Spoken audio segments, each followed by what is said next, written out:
इसके बाद आपका कुछ ट्रांजिशन एलिमेंट्स पे भी है। तो ये बोर्ड्स और नीट दोनों को हमने थोड़ा सा इसको सेट करके बनाया है इसको, एंड आई थिंक कि थोड़ा सा ये हेल्पफुल होगा। तो लेट्स स्टार्ट विथ क्वेश्चंस। जैसे from chemical kinetics we see this rate constant K is equal to A into e to the power minus EA upon RT, right? ये exponential form of Arrhenius equation है। This is exponential form given by Arrhenius regarding this rate constant, activation energy, temperature. ये तो इसमें ये बहुत important part है कि ये जो एक्सपोनेंशियल पार्ट है, this exponential part e raise to the power minus EA upon RT। First of all ये यूनिटलेस होता है। ये क्या होता है, मान लीजिए क्वेश्चन डालता है कि इसका यूनिट क्या होगा, तो ये यूनिटलेस होगा। ये एक फ्रैक्शन है। Basically this can be expressed as A times of F। This F represent fractional part. Fractional part का मतलब है कि number of effective collisions among the reactant molecules divided by total collisions। तो एक चीज़ यहाँ पे बड़ा क्लियर लग रहा है कि इसका मतलब जो टोटल कोलिजन जो होगा that is not considered as effective collision, है ना। इफेक्टिव कोलिजन होने के लिए क्या होना चाहिए कि उनका जो साइट ऑफ कोलिजन है वो प्रॉपर होना चाहिए, and in addition to this reacting species का जो एनर्जी लेवल होना चाहिए वो भी सफिशिएंट होना चाहिए। तो ये दोनों क्राइटेरिया यदि मीट करेगा तभी हम उसको क्या बोलते हैं, इफेक्टिव कोलिजन। तो इस ऑर्हेनियस का जो ये एक्सपोनेंशियल पार्ट है e raise to the power minus EA by RT, that is unitless, this is fractional part. और हम लोग इसमें एक थ्योरी इसमें ये भी आता है कि जब आप temperature is tending to infinity then this fractional part will become 1। मतलब जितना भी कोलिजन होगा वो सारा का सारा इफेक्टिव कोलिजन हो जाएगा। तो उस कंडीशन पे मैथमेटिकली या numeral value of rate constant will be equal to Arrhenius factor K is equal to A हो जाएगा। ठीक है, तो इसमें ये चीज़ हम लोग को देखना था। और एक चीज़ यहाँ पे थ्योरेटिकल कॉन्सेप्ट इसमें ये भी जा रहा है कि ये जो रेट कांस्टेंट है और इसका जो डिपेंडेंस है टेम्परेचर पे, ये भी कहीं ना कहीं यहाँ पे रिलेट कर रहा है कि जैसे जैसे हम टेम्परेचर बढ़ाते जाएंगे रेट कांस्टेंट की वैल्यू भी बढ़ती जाएगी। एज वी नो कि जो रेट कांस्टेंट है it is independent of concentration of the reactant, right. ये K एक ही चीज़ पे डिपेंड करता है, दैट इज योर टेम्परेचर। तो बहुत सारे MCQs में या एसर्शन रीजन में ये जो आइडिया है ये हेल्पफुल होगा। तो ये क्वेश्चन मैंने ये डाला है। इसके बाद आते हैं सेकेंड एक क्वेश्चन पे जहाँ में थोड़ा बच्चा कंफ्यूज हो सकते हैं। जैसे हम फर्स्ट ऑर्डर रिएक्शन का T½ लेते हैं, T½ of the first order reaction. Generally बच्चे को ये जरूर याद होता है 0.693 अपॉन में K होता है, बट ये ऑप्शन में नहीं डाल के उन्होंने ln2 डाल दिया है, ln2 बाई K। तो so this is the right expression also, because this ln2 can be taken as 2.303 log 2 means 10 base पे 2 है बाई K। तो यहाँ पे आप log 10 बेस पे 2 का वैल्यू 0.3010 डालोगे तो ये वैल्यू भी आपका 0.693 अपॉन में K आ जाएगा, राइट। तो ऐसा नहीं कि हमें इसी ऑप्शन पे स्टिक करना है। यदि इसके अलावा ये ऑप्शन डाल रहा है तो थोड़ा मैथमेटिकल यहाँ पे उन्होंने थोड़ा सा ये किया, तो आपका ये ऑप्शन भी होना चाहिए, ये ऑप्शन होना चाहिए। इसके बाद ये बड़ा क्लियर लग रहा है कि जो T½ है फर्स्ट ऑर्डर रिएक्शन के लिए, जो T½ है वो इंडिपेंडेंट ऑफ इनिशियल कॉन्सेंट्रेशन है। लेकिन वही आप देखोगे जीरो ऑर्डर रिएक्शन के लिए तो वो डायरेक्टली प्रोपोर्शनल टू कॉन्सेंट्रेशन हो जाता है। तो ये सभी फैक्टर्स को थोड़ा सा आप लर्न करके रखोगे। मैं एक जनरल व्यू देता हूँ कि कैसे आप कौन कौन से सेक्शन को थोड़ा सा अच्छा करके रखेंगे, राइट। इसके बाद आता है एक इस टाइप का भी क्वेश्चन आते रहते हैं कि एक रिएक्शन वो डाल देंगे, जैसे गैसियस फेज में रिएक्शन है 2SO2 ये गैस है, प्लस O2 ये गैसियस है, और यहाँ से ये आपका एक रिएक्शन हो रहा है 2SO3 सल्फर ट्राइऑक्साइड गैस। तो सबसे पहले इसमें हम लोग क्या करेंगे, इसका जो रिएक्टेंट साइड से क्या होगा, एज टाइम लैप्सेज ऑन क्या होगा, इसका कॉन्सेंट्रेशन डिक्रीज करेगा और इसका कॉन्सेंट्रेशन इंक्रीज करेगा। तो हम लोग रेट ऑफ रिएक्शन सबसे पहले इसका फॉर्मेट बना लेते हैं कि रेट ऑफ रिएक्शन क्या होगा, इस रिएक्शन का रेट ऑफ रिएक्शन क्या होगा। तो रिएक्टेंट साइड से हम लोग माइनस साइन लेते हैं बिकॉज वो डिसअपियर होता है, प्रोडक्ट साइड से चूँकि वो अपियर होता है इसलिए प्लस साइन लेंगे। Minus change in concentration of SO2 upon में del T अपॉन में 2 equals to minus change in concentration of O2, है ना। और अपॉन में डेल्टा टी, और स्टोइकोमेट्रिक कोफिशिएंट यहाँ 1 है तो आप 1 ही डालो, नहीं भी डालो, equals to plus change in concentration of SO3 upon delta t, but stoichiometric coefficient है 2. तो if you take this stoichiometric coefficients as well, तो each term will represent rate of reaction. ये सारा क्या बताएगा? रेट ऑफ रिएक्शन बताएगा, right. इस चीज़ को हमें दिमाग में रखना है कि जब आप स्टोइकोमेट्रिक कोफिशिएंट लेते हो तो रेट ऑफ रिएक्शन बताएगा, बट यदि इसमें से सारे में से स्टोइकोमेट्रिक कोफिशिएंट को हम हटा दें तो वो रेट ऑफ प्रोडक्शन हो जाएगा. यदि वो प्रोडक्ट साइड से है तो रेट ऑफ प्रोडक्शन, या रेट ऑफ प्रोडक्शन को ही हम रेट ऑफ अपीयरेंस भी बोल सकते हैं, और रिएक्टेंट साइड से वो रेट ऑफ डिसअपीयरेंस हो जाएगा. तो यहाँ पर भी इस सेक्शन को थोड़ा सा मग करो, यहाँ से भी क्वेश्चंस आते ही रहते हैं. इसके बाद जैसे कि हम एक लेते हैं बड़ा मैथमेटिकल व्यू में कि जब एक गैल्वेनिक सेल हम लेते हैं कि जो गैल्वेनिक सेल है, गैल्वेनिक सेल में जो रिडॉक्स रिएक्शन हो रहा है ना, उस रिडॉक्स रिएक्शन का equilibrium constant Kc equals to 1 हो जाता है. क्या हो जाता है?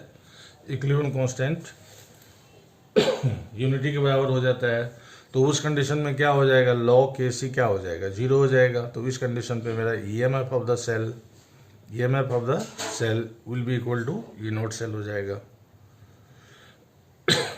EMF ऑफ द सेल कितना हो जाएगा? E0 सेल के बराबर हो जाएगा. तो थोड़ा सा मैथमेटिकल भी हम लोग को रखना होता है. इसके बाद इलेक्ट्रोकेमिस्ट्री से हम लोग थोड़ा सा इसको भी देख सकते हैं कि मोल्टेन वर्ड है कि एक्वस वर्ड है.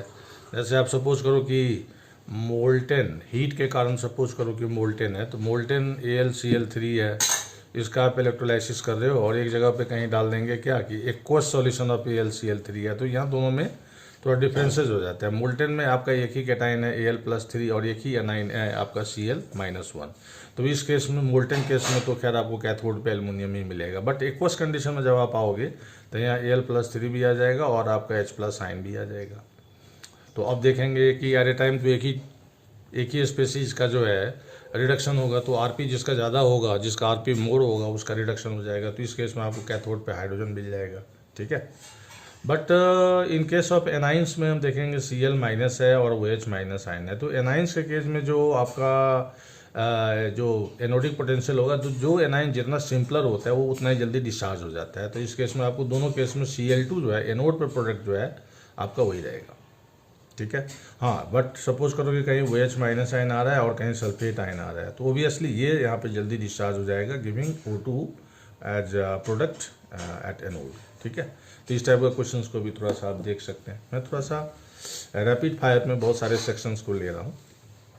जैसे मान लो कि कोई ट्रांजिशन मेटल्स का कोई कैटाइन है और उस केस में हम देख रहे हैं कि उसका जो आउटर मोस्ट कॉन्फ़िगरेशन आ रहा है वो D4 कॉन्फ़िगरेशन आ रहा है, ठीक है. उसका कॉन्फ़िगरेशन क्या आ रहा है? D4. अब उन्होंने कंडीशन डाला कि एक टाइम पे जो क्रिस्टल फील्ड स्प्लिटिंग एनर्जी है this is less than P है, और एक केस में उन्होंने ये बताया कि जो क्रिस्टल फील्ड स्प्लिटिंग एनर्जी है that is greater than P. This P stand for pairing energy. ये क्या है? आपका पेयरिंग एनर्जी है. बहुत इंपॉर्टेंट क्वेश्चन है यहाँ पे. तो आप क्या देख रहे हो इस केस में? यहाँ पे पेयरिंग एनर्जी क्या हो रहा है? It is more than this crystal field splitting energy. इसका मतलब सारे इलेक्ट्रॉन्स यहाँ पेयर नहीं होंगे. इसका मतलब लिगेंड जो यहाँ आएगा ये कुछ भी डाल सकते हैं, यहाँ ये वीक लिगेंड हो जाएगा, और आपको पता है कि वीक लिगेंड में पेयरिंग होगा नहीं, है ना. तो ये पैरामैग्नेटिक भी हो जाएगा, एज वेल एज ये आपका हाई स्पिन कॉम्प्लेक्स बन जाएगा, आउटर ऑर्बिटल कॉम्प्लेक्स होगा. और जब आपका जो crystal field splitting energy greater than आपका P आ रहा है तो ये आपका स्ट्रॉन्ग लिगेंड्स का केस होगा, स्ट्रॉन्ग फील्ड लिगेंड्स का केस होगा, है ना. और ये ज़्यादातर केसेस में क्या होगा? डायमैग्नेटिक हो जाएगा, या लो स्पिन कॉम्प्लेक्स हो जाएगा, या इनर ऑर्बिटल कॉम्प्लेक्स हो जाएगा, ठीक है. तो फर्स्ट केस में हम क्या देखेंगे? Pairing energy is more than this crystal field splitting energy. तो इस केस में मेरा क्या रहेगा कि जैसे आप ये T2G ले रहे हो तो एक एक करके जाएगा, और फिर आपका जो ये E2G है इसमें ये सिंगल में चला जाएगा, all electrons are unpaired. But if this, ये केस को यदि हम लेते हैं तो यहाँ पे आप क्या देखोगे? जो T2G आपका केस आएगा, है ना, T2G, इसमें 1 2 3 और ये पेयर हो जाएगा. यहाँ पे दोनों में कॉन्फ़िगरेशन में अंतर आ गया. तो कहने का मतलब है कि if crystal field splitting energy is more than pairing energy, मतलब लिगेंड आपका स्ट्रॉन्ग है. पेयरिंग एनर्जी आपका ज़्यादा चल रहा है क्रिस्टल फील्ड स्प्लिटिंग एनर्जी से, इसका मतलब लिगेंड जो है वो आपका वीक होगा. तो इससे इस टाइप के भी क्वेश्चंस आते हैं, और सेक्शन ई में आपको डाल देगा जो पैसेज बेस्ड क्वेश्चन होता है, या केस स्टडीज़ में भी डाल देगा इसको. तो इसको भी देखना है। इसके बाद एक ये भी बहुत इंपॉर्टेंट क्वेश्चन है कि जो ये Cu+1 है, दिस इज़ एक्वस मीडियम में, दिस इज़ हाईली अनस्टेबल, हर जगह लिखा हुआ है this is highly unstable. But यहाँ पे यदि मैं इसको इलेक्ट्रॉनिकली देखता हूँ कि Cu+1 का जो कॉन्फ़िगरेशन है, इसमें आप क्या देख रहे हो कि 3D10 है ना, तब तो इलेक्ट्रॉनिकली यदि हम देखें तो it is highly stable, because यहाँ डी का फुलफिल जो है पूरा सेटलमेंट है। एक्चुअली क्या होता है कि एक्वस मीडियम में ये Cu+1 goes under disproportionation reaction Cu+2 aqueous, और ये Cu सॉलिड में चला जाएगा। तो डिस्प्रोपोर्शन है, इसका मतलब इसका ऑक्सीडेशन भी हो रहा है और रिडक्शन भी हो रहा है। तो बेसिकली यहाँ पे जो ये Cu+2 आयन का जो हाइड्रेशन एंथैल्पी है डेल्टा H हाइड्रेशन, ये लार्ज निगेटिव वैल्यू है। ये क्या है, तो ये एनर्जी इतना ज़्यादा रिलीज करता है कि उस D10 को D9 में उसको चेंज कर देता है। वो जो large negative hydration enthalpy of Cu+2 ion in aqueous medium compensates the further ionization of Cu+1 to Cu+2। तो ये क्वेश्चन पे इसमें ये लिखना बहुत जरूरी है कि आपका बहुत बच्चे इसको यहीं पे ला के छोड़ देते हैं ना। यहाँ पे आपको क्या बोलना है कि जो Cu+2 आयन एक्वस मीडियम में जो इंथैल्पी ऑफ हाइड्रेशन होगा this is large negative value, और ये कॉम्पनसेट कर लेता है। तो ये लाइन भी उसमें ऐड करना है, बस यही नहीं छोड़ना है इसको। तो ये भी एक क्वेश्चन हम लोग डालते हैं। इसका कोऑर्डिनेशन में आप देखते हो, क्या देखते हो कि कोई भी पॉलीडेंडेट होगा जिसकी डेंसिटी मोर देन 1 होगा, है ना, उसमें जो है उस टाइप के कोऑर्डिनेशन कंपाउंड्स में हम क्या देखते हैं कि उनका स्टेबिलिटी जो होता है उनका स्टेबिलिटी क्या होता है, हाइयर होता है। तो ये स्टेबिलिटी हाइयर का क्या सेंस है, जो स्टेबिलिटी हाइयर होता है पॉलीडेंडेट में, इसी को हम लोग चिलेटिंग इफेक्ट भी बोलते हैं, है ना। जैसे कि आपका ऑक्सैलेट आयन है, EDT है, ईन है, ये सब जो भी जिसमें लिगेंड्स लगे रहेंगे वो एक्स्ट्रा स्टेबल होगा, और that is known as chelating effect. इसको हम लोग इसमें डालते हैं, ठीक है। इसके बाद एक ये बड़ा अच्छा एक बहुत ही स्मार्ट क्वेश्चन है, सिनर्जिक बॉन्डिंग्स, जो हम लोग देखते हैं मेटल कार्बोनिल्स में। जो मेटल कार्बोनिल्स होते हैं उसमें सबसे पहले तो ये चीज़ देख लो कि जो कार्बोनिल्स होते हैं, कार्बोनिल्स में जो सेंट्रल मेटल होता है उसका जो ऑक्सीडेशन स्टेट होता है वो आपका 0 होता है।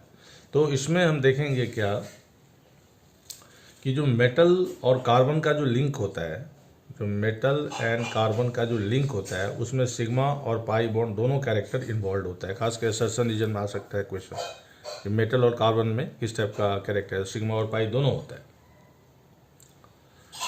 लेकिन जो लिगेंड्स है लिगेंड यदि इसमें से डालता है कि लिगेंड टू मेटल में कैसा होगा और मेटल टू लिगेंड में कैसा होगा, इसको थोड़ा सा यहाँ पे हम लोग को देखना है। सिनर्जिक बॉन्डिंग में लिगेंड टू मेटल जो है वो आपका सिग्मा बॉन्ड होगा, और मेटल टू लिगेंड जो होगा ये पाई बॉन्ड होगा, है ना। तो ये असर दे सकते हैं कि कौन सही है कौन नहीं है। तो ये थोड़ा अच्छा स्टैंडर्ड का क्वेश्चन हो गया। इसके बाद कोऑर्डिनेशन में थोड़ा सा एक ऐसा भी है कि सपोज करो एक कोऑर्डिनेशन कंपाउंड हमें बिना ये दिखाई दे दिया कि कौन इसमें कॉम्प्लेक्स कैटाइन है कौन सा कॉम्प्लेक्स एनाइन है, जस्ट उसका मॉलिक्यूलर फार्मूला लिख दिया। जैसे कि डाल दिया CrCl3 है और 6H2 है, और एक इन्फॉर्मेशन ये दे रहा है कि ये एक्सेस AgNO3 जब हम लेते हैं एक्सेस AgNO3 तो ये 3 मोल्स ऑफ AgCl बना रहा है, ठीक है। क्या बन रहा है, 3 मोल्स ऑफ AgCl। तो ये जो मेरा कंपाउंड है कोऑर्डिनेशन कंपाउंड, इसका फार्मूला क्या होगा। तो इसमें हमको ये देखना होगा कि भाई जो आयोनाइजेशन के बाद इसमें 3 मोल्स ऑफ Cl- आयन निकलना चाहिए। तो इसका जो एग्जैक्ट आ जाएगा ये क्या आ जाएगा, CrH2O होल 6 यहाँ आ जाएगा और Cl3 बाहर आ जाएगा, ताकि ये आयोनाइजेबल। एज वी नो ये तो आपका आयोनाइजेशन में तो जाएगा नहीं, है ना। यहाँ से आपको 3Cl- मिल जाएगा, वहाँ से Ag बनेगा तो 3 मोल्स ऑफ AgCl बन जाएगा। तो यहाँ से इसको सेट करना होता है कि भाई बाहर में उसको रखो। तो ये भी अच्छा एक क्वेश्चन था। तो ऐसे कुछ क्वेश्चंस हैं जिसको कि मैं ऐसे पुट कर रहा हूँ ताकि थोड़ा सा आप लोगों को हेल्प मिल जाए इसमें, है ना। तो इस हिसाब से इसको करेंगे। इसके बाद आ जाता है कभी कभार हम लोग देखते हैं कि जनरली वी से कि जो डाइल्यूशन है ना, डाइल्यूशन जो है ये फेवर करता है मोलर कंडक्टेंस को। मोलर कंडक्टेंस भी इंक्रीज कर जाएगा यदि आप डाइल्यूशन को बढ़ाओगे, बट रीजन दोनों का अलग अलग है। जैसे आप वीक इलेक्ट्रोलाइट लेते हो, वीक मतलब जैसे इथेनोइक एसिड है ना, अमोनियम हाइड्रोक्साइड है, तो इसमें डाइल्यूशन करने से अल्फा बढ़ जाती है 10 molar conductance at a particular, ये भी बढ़ जाएगी।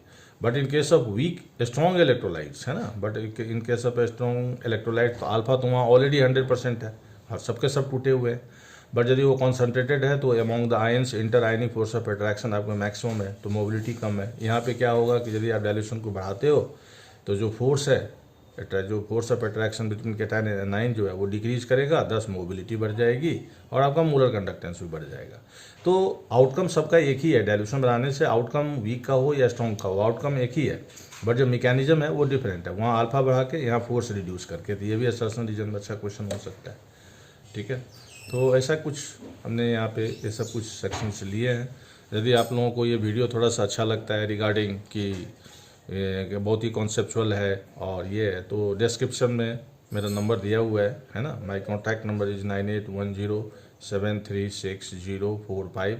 आप फर्दर जो है बोर्ड्स के लिए या नीट के लिए हमें कांटेक्ट कर सकते हैं और बहुत कम से कम समय में हम जो उसका इसेंस होगा किसी भी चैप्टर्स का वो प्रोवाइड कर देंगे। यदि ये अच्छा लगा हो और क्वेश्चंस भी हमने ऐसा ऐसा लिया है जो लगता है कि हाँ ये बहुत इंपॉर्टेंट क्वेश्चन सब है, और बेसिकली ऐसे ही आते भी हैं।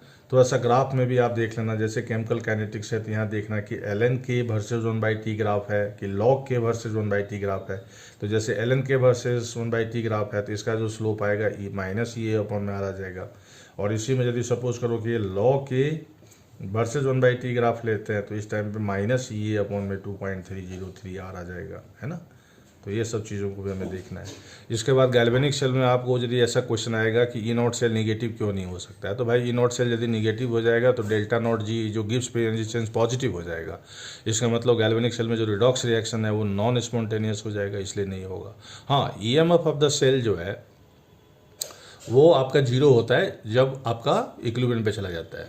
ई नॉट सेल एक ही केस में जीरो हो सकता है, ई नॉट सेल जीरो हो सकता है, उसको हम लोग बोलते हैं कॉन्सेंट्रेशन सेल, जिसमें कि एक ही टाइप का मटेरियल कैथोड भी बनाया है एनोड भी बनाया है। तो ई नॉट सेल का वैल्यू जीरो हो सकता है, that is known as concentration cell, right, लेकिन निगेटिव नहीं हो सकता है।